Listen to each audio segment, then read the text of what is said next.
स्वागत है आप सभी का आपके चैनल पे। तो आज हम बात करने जा रहे हैं थ्योरी ऑफ कम्युनिज्म, प्लेटो की थ्योरी ऑफ कम्युनिज्म की।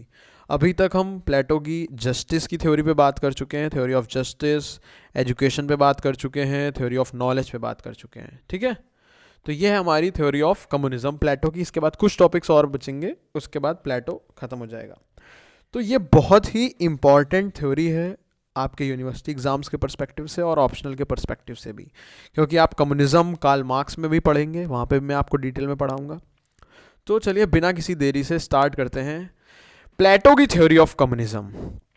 तो देखिए, प्लेटो की जो थ्योरी ऑफ कम्युनिज्म थी उसका कहना क्या था, वो आप उसको दो कैटेगरी में बांट सकते हैं। पहला, कम्युनिज्म थ्योरी ऑफ प्रॉपर्टी। दूसरा, theory of communism of politics, या फिर फैमिली मान लो आप। फैमिली एक मान सकते हो आप theory of communism of family, और दूसरी मान सकते हो theory of communism of property. ठीक है, तो ये दो सेक्शन थे मेनली जिन पे हमें बात करना है।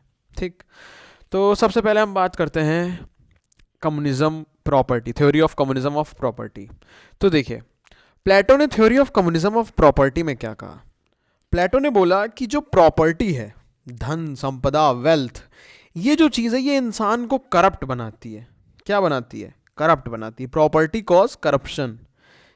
आप जानते हैं कोई भी मटेरियल वेल्थ या ये भी जो भी लिमिटेड गुड्स है, मटेरियलिस्टिक चीज़ें हैं, ये आपको ग्रीडी बनाती हैं या आपको करप्टेड बनाती हैं। ऐसा प्लेटो का मानना था, और वो ऐसा इसलिए मानते थे क्योंकि उनका कहना था कि अगर किसी के पास पावर होगा बहुत सारी प्रॉपर्टी इकट्ठा करने की, तो वो ज़रूर करेगा प्रॉपर्टी इकट्ठा। ठीक है, तो हमें जो भी लोग पावर पे बैठे हैं या जो भी रूलिंग क्लास है उसके पास प्रॉपर्टी नहीं होने देना। अगर आप पॉलिटिक्स में आना चाहते हैं तो आप प्रॉपर्टी का सपना छोड़ दीजिए। अगर आपको प्रॉपर्टी चाहिए तो आप प्रोड्यूसर क्लास में जाएं। ठीक है, आप प्रोड्यूसर बने जहाँ पे आपको प्रॉपर्टी मिलेगी। लेकिन अगर आपने रूलिंग क्लास और पॉलिटिक्स में आने का डिसाइड किया है तो आप प्रॉपर्टी से पूरी तरह से वंचित रहेंगे, दूर रहेंगे। ऐसा प्लेटो का कहना था theory of communism of property में। ठीक है, मैं आपको एक मोटा मोटा आइडिया दे रहा हूँ, उसके बाद हम डिटेल पे भी पूरी बात करेंगे। और बात करते हैं कि theory of communism of family में क्या था। उसमें ये कहना था प्लेटो का कि देखिए, अगर कोई भी इंसान करप्ट होता है, अगर कोई भी इंसान करप्ट होता है या करप्शन आता है किसी भी सरकार में या रूलिंग क्लास में, ठीक है, देश में, तो वो जो उनके लीडर्स होते हैं पॉलिटिकल, उनके सिर्फ दो वजह से आता है। पहला, प्रॉपर्टी हो गया जो मैंने अभी बताया, धन संपदा, लालच, इन सब की चाहत। ठीक है, और दूसरा क्या होता है? दूसरा होता है फैमिली। इंसान ये सब क्यों करता है? लोग आज इतना पैसा क्यों कमाते हैं? अपनी फैमिली के लिए मेनली, ताकि उनकी फैमिली अच्छे से रहे, सारी चीज़ें रहे। तो अगर जो लोग पावर में हैं उनके उनके पास फैमिली रहेगी तो भी करप्शन होगा। क्यों? इससे क्या होगा? नेपोटिज्म आएगा। It promotes nepotism. ठीक है, अब नेपोटिज्म कैसे प्रमोट होता है? भाई भतीजावाद नहीं होता है, आपने देखा होगा कि अगर कोई मिनिस्टर बन गया या कोई नेता बन गया तो उसने अपने भाई को नेता बना दिया, अपने बेटे को नेता बना दिया, अपने भतीजे को नेता बना दिया, सब कुछ कर दिया। ठीक है, सबको पोजीशन दे दी पावर की। ठीक, तो इसे कहते हैं नेपोटिज्म इन पॉलिटिक्स। तो इससे बचने के लिए प्लेटो ने theory of communism of family दी। ठीक है, तो ये था मोटा मोटा आइडिया। अब हम बात करते हैं कि कम्युनिज्म की property, theory of communism of property और theory of communism of family क्या क्या कहती है प्लेटो की। ठीक है, तो सबसे पहले हम बात करते हैं प्रॉपर्टी की। तो पहला, रूलिंग क्लास के पास कोई प्रॉपर्टी नहीं होगी। जो रूलिंग क्लास होगी उनके पास कोई भी प्रॉपर्टी नहीं होगी, according to theory of communism of property by Plato.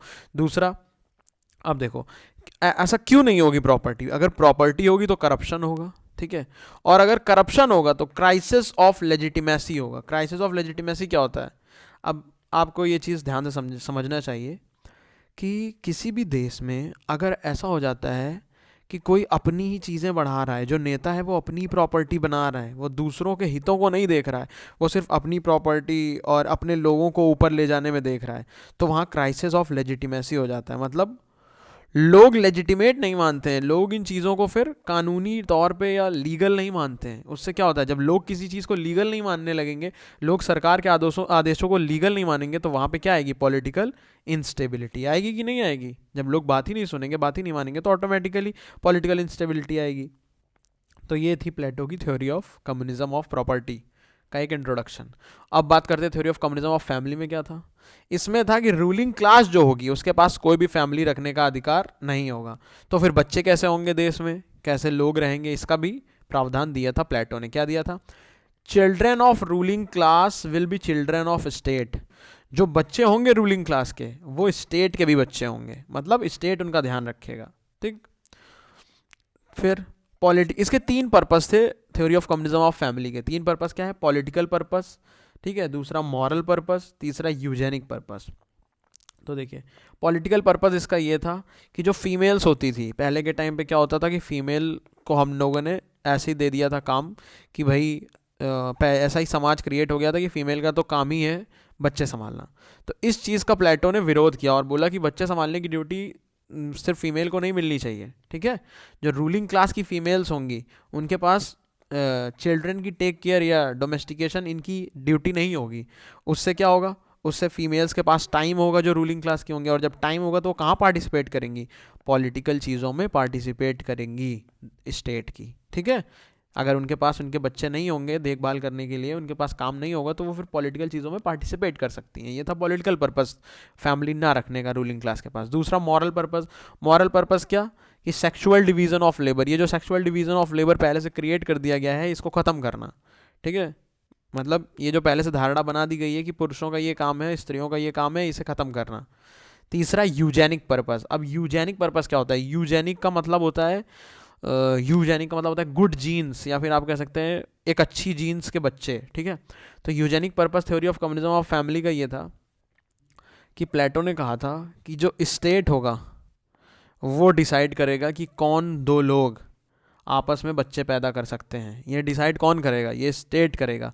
State चुनेगा एक एबलेस्ट मैन, मतलब सबसे अच्छी क्वालिटीज़ वाले मैन जो होंगे, और एबलेस्ट और स्टेट ही चूज़ करेगा अच्छी क्वालिटी एबलेस्ट फीमेल। ठीक है, गुड क्वालिटी, बहुत ही हाई क्वालिटी वाली फीमेल। तो जब फाइनेस्ट ऑफ फीमेल और फाइनेस्ट ऑफ मेल मेटिंग करेंगे तो फिर जो बच्चे बॉर्न होंगे वो यूजेनिक पर्पस, मतलब उसी को यूजेनिक पर्पस कहते हैं कि गुड जीन्स, एक बेटर रेस, जो ग्रीक रेस होगी, जो बच्चे पैदा होंगे वो एक बेटर रेस के होंगे, मतलब एक बेटर जीन्स के होंगे, इंटेलिजेंट होंगे हर तरह से। ठीक, तो ये था तीसरा purpose theory of communism of family का। अब हम एक एक चीज़ पूरी बात कर लेते हैं कैसे क्या होगा एकदम सिस्टमैटिक वे से। ठीक है, आपको मोटा मोटा पूरा आइडिया लग गया है। चलिए, इसका क्रिटिसिज्म के बारे में हम बाद में बात कर लेते हैं। ठीक है, ये तो एरिस्टोटल ने दिया था criticism.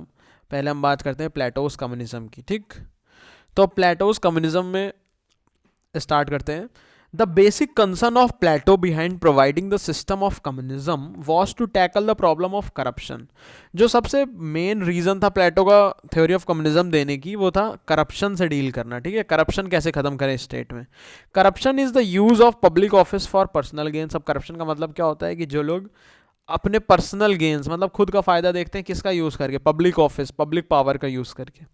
The 2 main reason that promote corruption are, पहला मनी। ठीक है, जो 2 मेन रीज़न होते हैं करप्शन के, जो इंसान करप्शन करता है उसका पहला रीज़न होता है पैसे के लिए, एंड दूसरा फैमिली। ठीक, those in position of power use their position to accumulate property. जो भी पोजीशन में होते हैं, पावर में होते हैं, ठीक, वो क्या करते हैं? अपनी पावर का इस्तेमाल करते हैं प्रॉपर्टी एक्यूमुलेट करने का, ज़्यादा से ज़्यादा प्रॉपर्टी अपने पास रखने का। ठीक है, according to Plato influence of family is more problematic than the influence of money and power.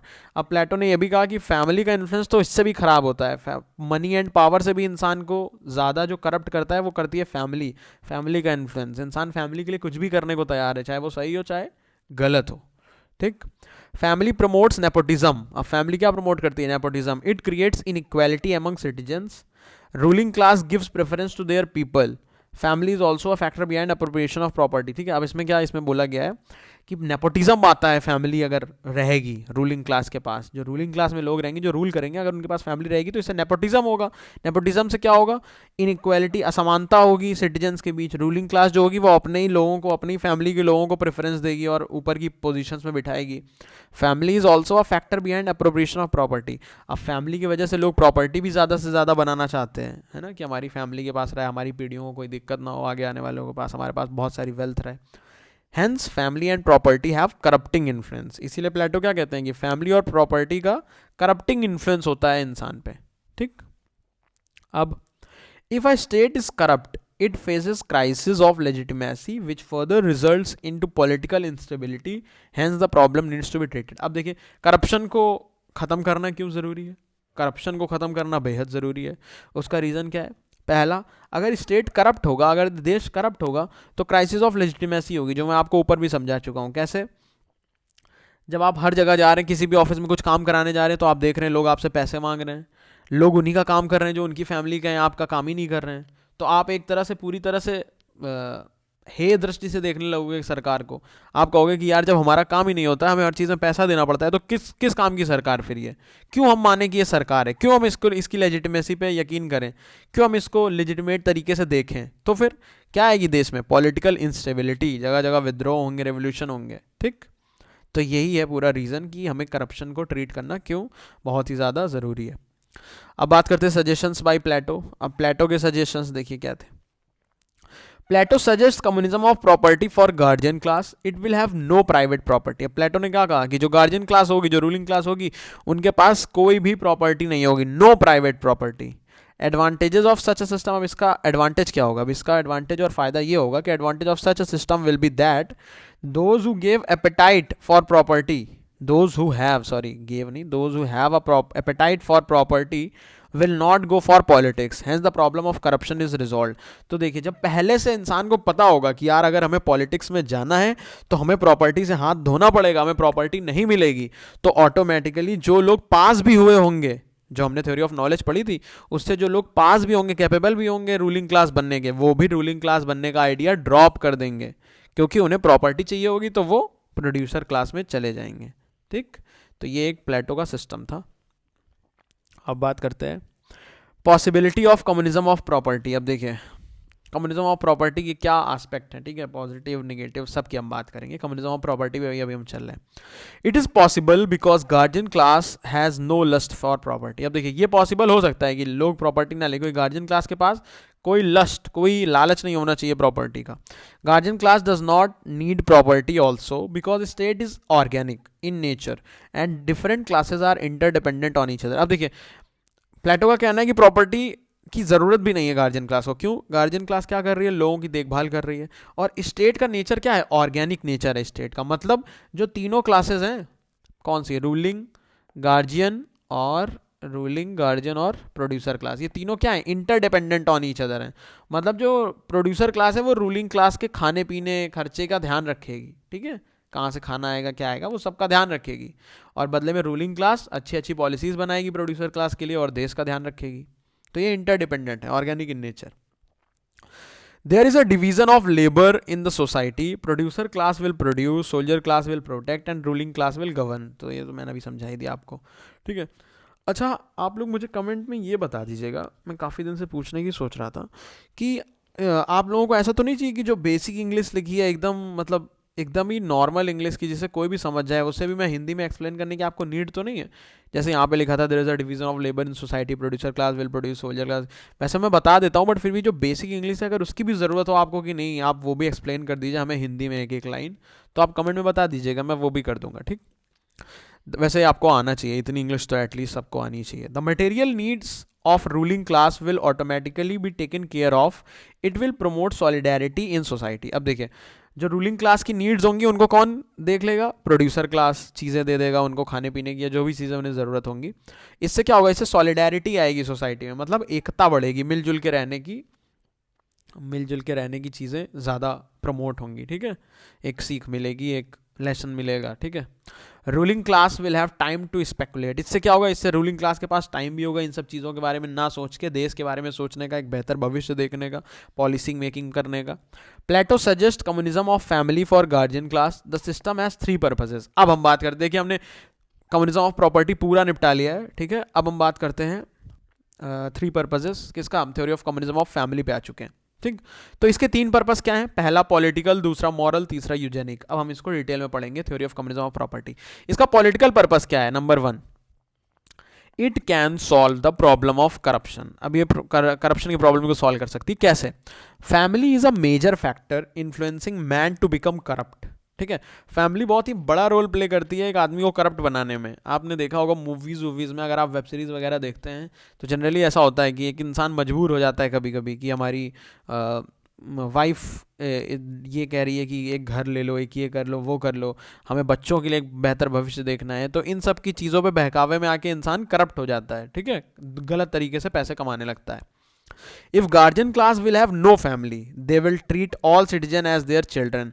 अब प्लेटो का मानना था कि अगर गार्जियन क्लास जो है उनकी खुद की कोई फैमिली नहीं होगी तो वो पूरे देश के लोगों को कैसे ट्रीट करेंगे, अपने बच्चों की तरह ट्रीट करेंगे, तो उनके लिए हमेशा भला सोचेंगे. It will ensure legitimacy in the system, इससे लेजिटिमेसी भी आएगी सिस्टम में. अब दूसरा बात करते हैं moral purpose. It is associated with the upliftment of woman. ठीक है, मॉरल पर्पस से क्या होगा, इससे जो स्त्रियों की स्थिति होगी उसमें एक सुधार आएगा, इससे अपलिफ्टमेंट होगा वुमेन का एम्पावरमेंट होगा. कैसे, state takes over the job perform by family. अब स्टेट फैमिली की जॉब करेगा, ठीक है, जब फैमिली होगी नहीं उनके पास तो जो फैमिली के काम है मतलब बच्चों की देखभाल ये सब कौन करेगा, स्टेट करेगा. Family is an institution based upon sexual division of labour. Women are occupied with the task of family, they do not have time to participate in public life. पहले क्या होता था, मतलब इससे पहले क्या होता था हमेशा से कि डिवीजन ऑफ लेबर रहता था. फैमिली एक ऐसा इंस्टीट्यूशन है जिसमें डिवीजन ऑफ लेबर है, किसके, सेक्सुअल डिवीजन, सेक्सुअल के आधार पे, सेक्स के आधार पे डिवीजन ऑफ लेबर है. मतलब जो मेल होगा उसके लिए अलग काम है, जो फीमेल होगी उसके लिए अलग काम है. तो वुमेन जनरली क्या करती, women are occupied with the task of family. Womens के पास, जो स्त्रियां होती थी उनके पास ज़्यादातर फैमिली के ही काम रहते थे. ठीक है, they do not have time to participate in public life. उनके पास इतनी फुर्सत ही नहीं मिलती थी उन्हें कि वो पब्लिक लाइफ में पार्टिसिपेट कर सकें. तो इससे क्या होगा, जब बच्चे स्टेट के पास रहेंगे, स्टेट की जिम्मेदारी रहेगी, उनके पास होगी नहीं फैमिली या उनके पास घरेलू काम होंगे नहीं, तो क्या होगा, and become virtuous. This system will result into liberation of women and talent and half of humanity will not go waste. अब प्लेटो का क्या मानना था कि जब बच्चे स्टेट के पास रहेंगे, लड़कियों के पास, स्त्रियों के पास कोई काम नहीं होगा, घरेलू काम नहीं होंगे, तो वो फ्री होंगी तो पब्लिक लाइफ में पार्टिसिपेट करेंगी, पॉलिटिकल चीज़ों में पार्टिसिपेट करेंगी. इससे क्या होगा, इससे क्या होगा, जो हाफ ऑफ द ह्यूमैनिटी का टैलेंट है, स्त्रियां ऑब्वियस ही बात है 50% कहीं भी पॉपुलेशन में 50% स्त्रियां होती हैं, तो अगर 50% वो घरेलू काम में बिजी रहेंगी तो कैसे आधा टैलेंट देश के काम आएगा. पर वो जब बिजी नहीं रहेंगी, वो पॉलिटिकल चीज़ों में पार्टिसिपेट करेंगी, तो देश का आधा talent, half of the humanity का टैलेंट वेस्ट नहीं जाएगा, वो काम में आएगा. ठीक है, और इससे लिबरेशन ऑफ वुमेन भी होगा, मतलब स्त्रियों को स्वतंत्रता और उनका एम्पावरमेंट भी होगा. अब तीसरा बात करते हैं यूजेनिक पर्पस. अब यूजेनिक पर्पस क्या था, not only family but also marriages will be controlled by state. Stage नहीं, state.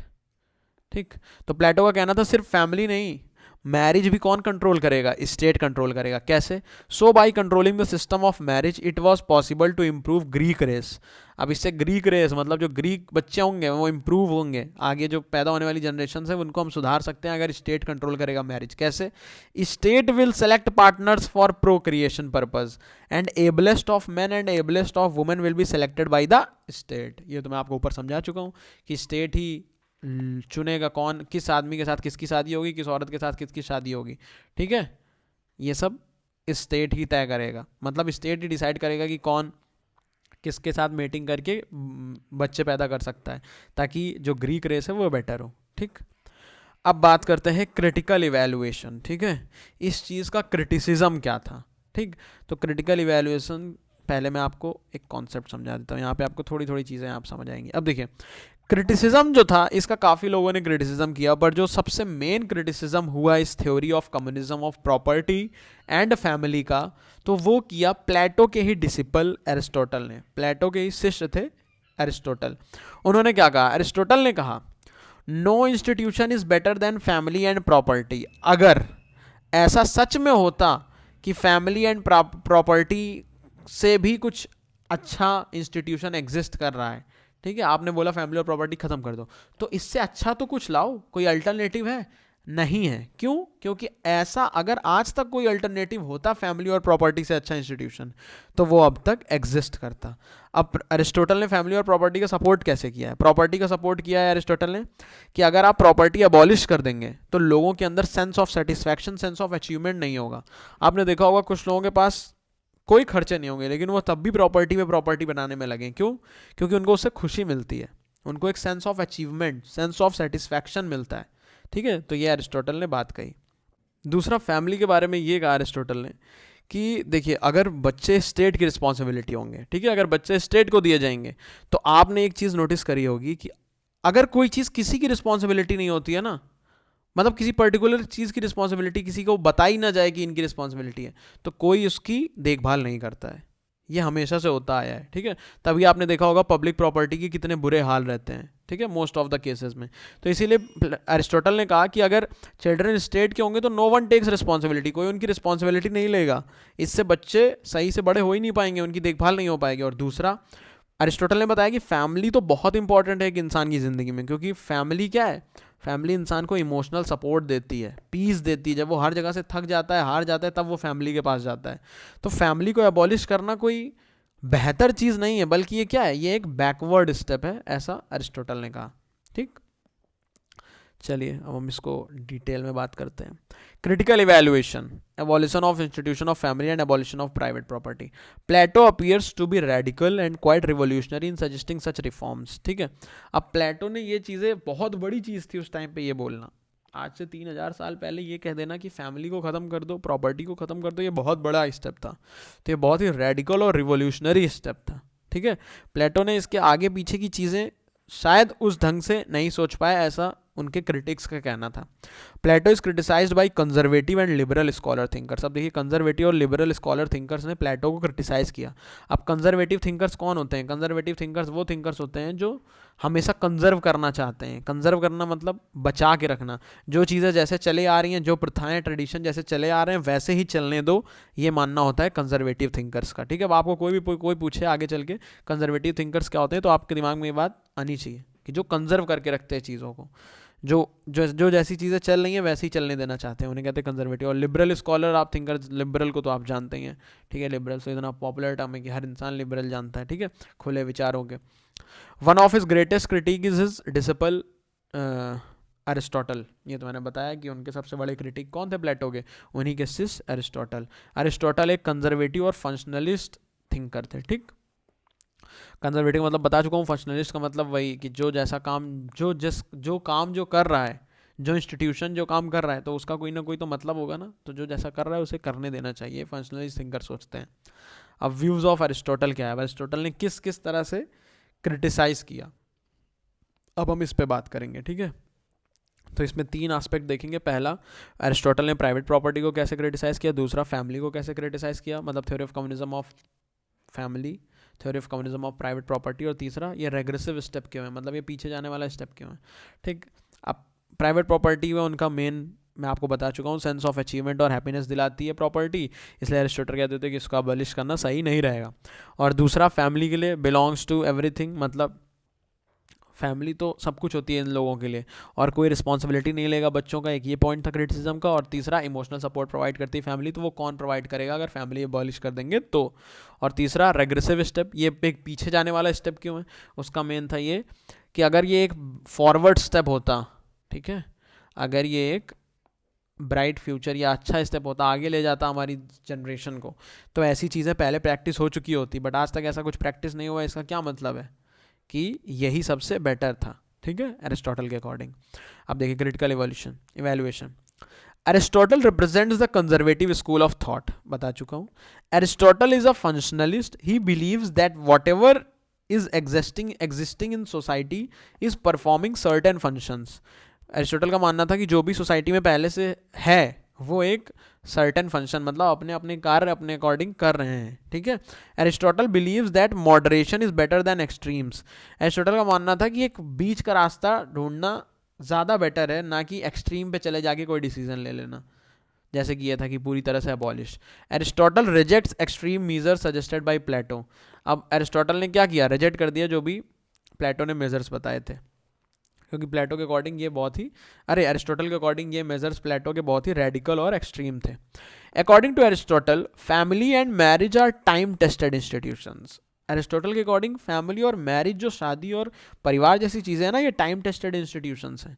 They have been a part of human civilization, मतलब ये बहुत लंबे समय से चली आ रही हैं, इनमें बहुत सारे टेस्ट हुए हैं तब जाके इतनी फाइन, और इनसे मतलब इज़ अ परफेक्ट इंस्टीट्यूशन है, तो आप इनको ऐसे नहीं अबॉलिश कर सकते हैं। सिंस टाइम इममेमोरियल, मतलब जब हमें पता भी नहीं है कब से फैमिली लोगों की चली आ रही हैं, फैमिली का concept. Since the time human being started living a civilised life and settle life, institution of family and property are existing. जब से इंसान एक सिविलाइज्ड लाइफ, एक सेटल्ड लाइफ जी रहा है इंसानों की भांति, तब से कॉन्सेप्ट ऑफ फैमिली और प्रॉपर्टी चला आ रहा है. एरिस्टोटल ऐसा बता रहे हैं. Ending of family and property will not be a progressive step. According to Aristotle family और प्रॉपर्टी खत्म कर देना एक प्रोग्रेसिव स्टेप नहीं होगा, रैदर अ रेग्रेसिव स्टेप. बल्कि ये क्या होगा, ये एक रेग्रेसिव, एक पीछे जाने वाला स्टेप होगा. It will be like going back to a stage when man was living a barbaric life.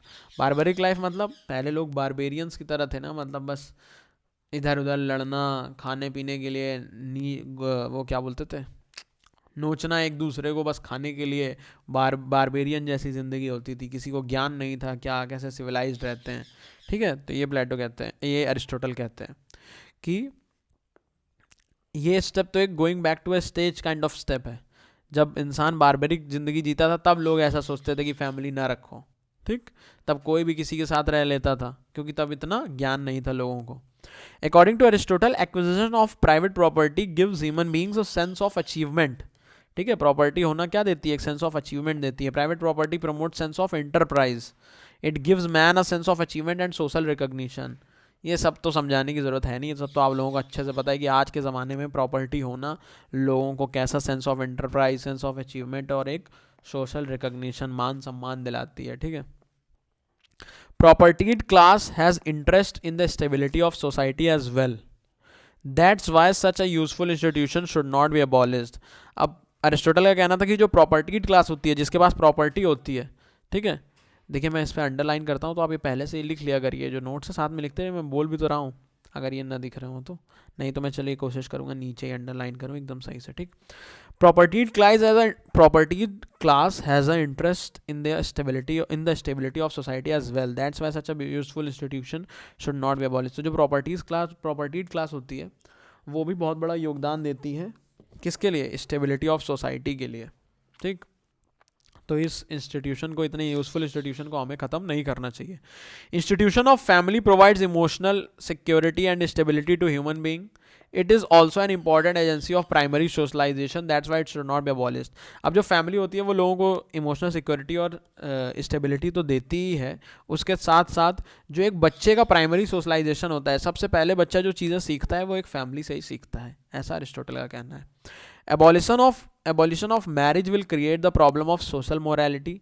अगर आप मैरिज ही ख़त्म कर देंगे तो इससे सोशल मोरालिटी की प्रॉब्लम आएगी. If all children will be the children of public, then no one will take their responsibility and there is no use of ending such useful institution. अब अरिस्टोटल का कहना था कि अगर आप ये जो बता रहे हैं कि सब के बच्चे स्टेट संभालेगा, उनके बच्चे उनसे ले लिए जाएंगे और स्टेट उनकी देखभाल करेगा और किसी को पता नहीं होगा किसका कौन सा बच्चा है, ताकि लोगों के अंदर सेंस ऑफ फैमिली ना आए रूलिंग क्लास के अंदर. तो जब किसी को नहीं पता होगा कि किसका कौन सा बच्चा है, ठीक है, तो कोई भी उसकी रिस्पॉन्सिबिलिटी लेने की कोशिश नहीं करेगा, कोई भी तैयार नहीं होगा उसकी रिस्पॉन्सिबिलिटी लेने की, कोई भी उसका देखभाल करने के लिए रेडी नहीं होगा. टिल टुडे, आज तक, no alternative exist that is better than institution of family and property. Aristotle कहते हैं कि आज तक कोई भी ऐसा इंस्टीट्यूशन नहीं एग्जिस्ट करा है जो फैमिली और प्रॉपर्टी से बेटर हो. Had any alternative existed it would have been in practice. अगर कोई होता तो वो, इतने सारी सिविलाइजेशन हुई हैं इतने सालों से, तो किसी न किसी सिविलाइजेशन में हमें देखने को मिलता है कि वो एग्जिस्ट करता है अगर इससे भी बेटर कोई इंस्टीट्यूशन है. It means abolition of family and property is not going forward, it is going backward. इसीलिए फैमिली और प्रॉपर्टी को एबॉलिश करना ये कोई आगे का स्टेप नहीं है, ये एक कदम पीछे है, रेग्रेसिव स्टेप है.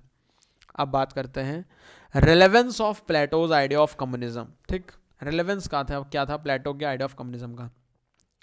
तो it shows Plato's concern in dealing with the phenomena of corruption in politics. इससे पॉलिटिक्स में जो करप्शन है उससे ख़त्म होने उसको ख़त्म करने के सारे तरीके हमें मिल जाते हैं प्लेटो की theory of idea of communism से.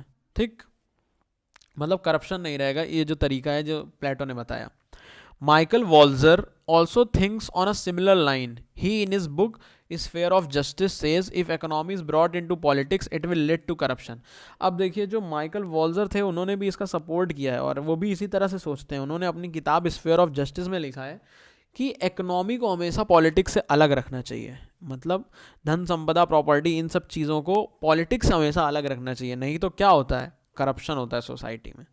ठीक है, तभी लोग क्या सोचते हैं, लोग सोचते हैं कि एक ऐसा नेता बनना चाहिए जिसकी ना फैमिली हो ना प्रॉपर्टी हो, ना वो कोई प्रॉपर्टी रखे ना उसकी कोई फैमिली हो, ताकि वो एक बेटर जजमेंट कर सके, वो दूसरा जब उसकी खुद की फैमिली नहीं होगी, उसके पास खुद की प्रॉपर्टी नहीं होगी, तो वो हमेशा देश के लिए सोचेगा, क्योंकि वो करप्शन करके भी किसके लिए करेगा जब उसके पास कोई है ही नहीं करने के लिए, वो चीज़ है।